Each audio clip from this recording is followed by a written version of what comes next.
તો નમસ્કાર મિત્રો, સ્વાગત છે ફરીવાર તમારું આજના આ વિડીયોમાં.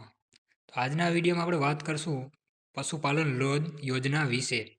તો તમે પણ પશુપાલન કરવા માંગો છો તો આ યોજના હેઠળ તમને મળશે ₹12 લાખ સુધીની લોન.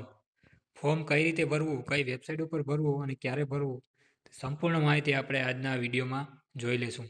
તો વિડીયો ચાલુ કરીએ એ પહેલાં એકવાર વિડીયોને લાઈક જરૂર કરી દેજો અને વિડીયો શેર પણ કરી દેજો, એટલે કે તમારા રિલેટિવ કે તમારા ફ્રેન્ડ સર્કલમાં કોઈને આ વિડીયો જરૂરી લાગે એવા લોકોને શેર કરવા વિનંતી.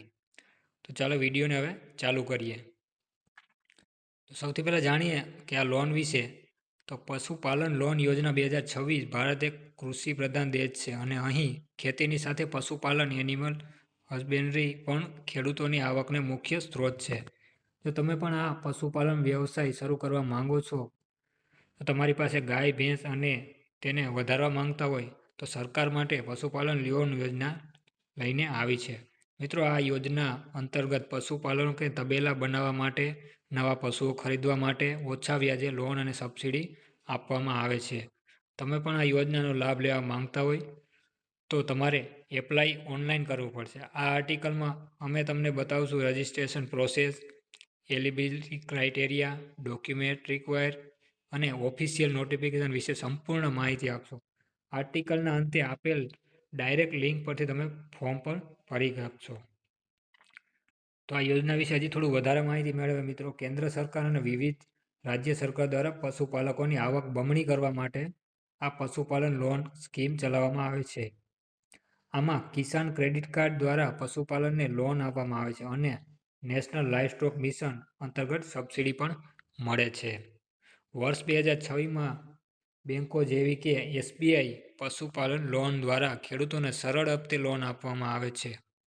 આ લોનનો ઉપયોગ તમે ગાય, ભેંસ, ઘેટાં, બકરા ખરીદવા માટે અથવા ડેરી ફાર્મ બનાવવા માટે ઉપયોગ કરી શકો છો. તો હવે આ ટેબલ છે, આ ટેબલમાં આપણે બધી માહિતી છે, તો આપણે જાણી લઈએ એક પછી એક માહિતી. તો સૌથી પહેલાં સ્કીમનું નામ. તો આપણે સ્કીમનું નામ પણ બતાવે, પશુપાલન લોન યોજના KCC ફોર એનિમલ. ત્યારબાદ નામ છે લોન્ચેડ બાય સેન્ટ્રલ ગવર્મેન્ટ અને સ્ટેટ ગવર્મેન્ટ.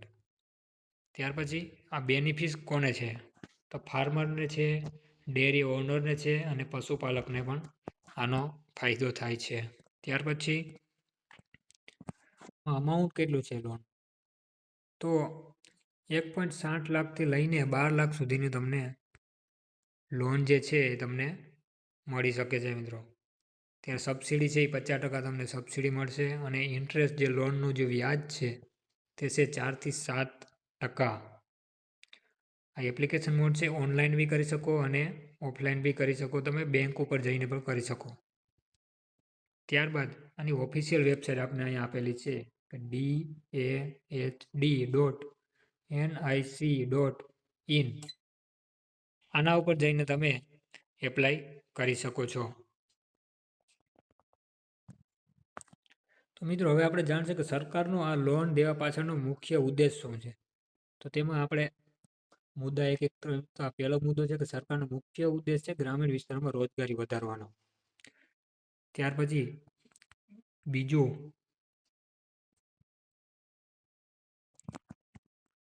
ઇન્ક્રીઝ ઇન્કમ, એટલે કે ખેડૂતો અને પશુપાલકોની આર્થિક સ્થિતિ સુધરે એના માટે. ત્યાર પછી મિલ્ક પ્રોડક્શન, દેશમાં દૂધનું ઉત્પાદન વધે એના માટે. ત્યાર પછી સેલ્ફ એમ્પ્લોયમેન્ટ, યુવાનોને ડેરી ફાર્મિંગ બિઝનેસ તરફ પ્રોત્સાહિત કરવા માટે. ત્યાર પછી ઇઝી ફાઇનાન્સ, એટલે પશુપાલકોને સાહુકારોના ઊંચા વ્યાજ દરોમાંથી મુક્તિ આપવા માટે બેંક દ્વારા લો ઇન્ટરેસ્ટ વ્યાજ દરે લોન આપવામાં આવે છે. કી બેનિફિટ ઓફ પુષ્પક લોન, એટલે બેનિફિટ કોને મળશે, તો તમે આ યોજનામાં રજિસ્ટ્રેશન કરાવો છો તો તમને નીચે મુજબના ફાયદા મળશે, જેમાં લોન અમાઉન્ટ અંતર્ગત 1.60 લાખ સુધીની લોન કોઈ પણ ગેરંટી વગેરે મેળવી શકો છો. ત્યાર પછી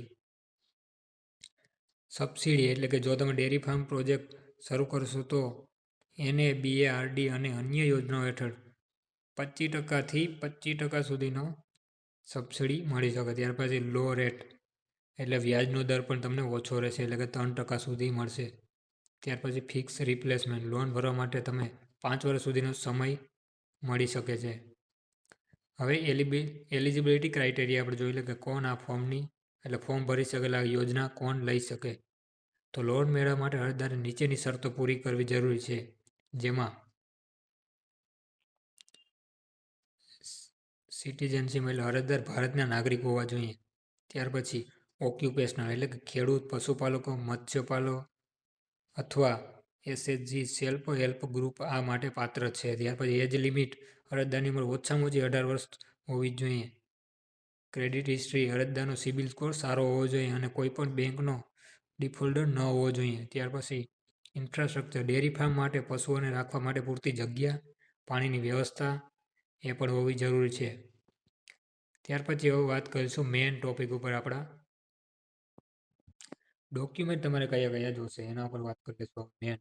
તો સૌથી પહેલાં છે આધાર કાર્ડ, ત્યાર પછી છે પાન કાર્ડ, ત્યાર પછી છે તમારું વોટર આઈડી, ત્યાર પછી લાસ્ટ ડોક્યુમેન્ટ એટલે જમીનના ઉતારા, ત્યાર પછી પાસપોર્ટ સાઇઝના ફોટોગ્રાફ, બેંકની પાસબુક અને લાસ્ટ 6 મંથનું સ્ટેટમેન્ટ.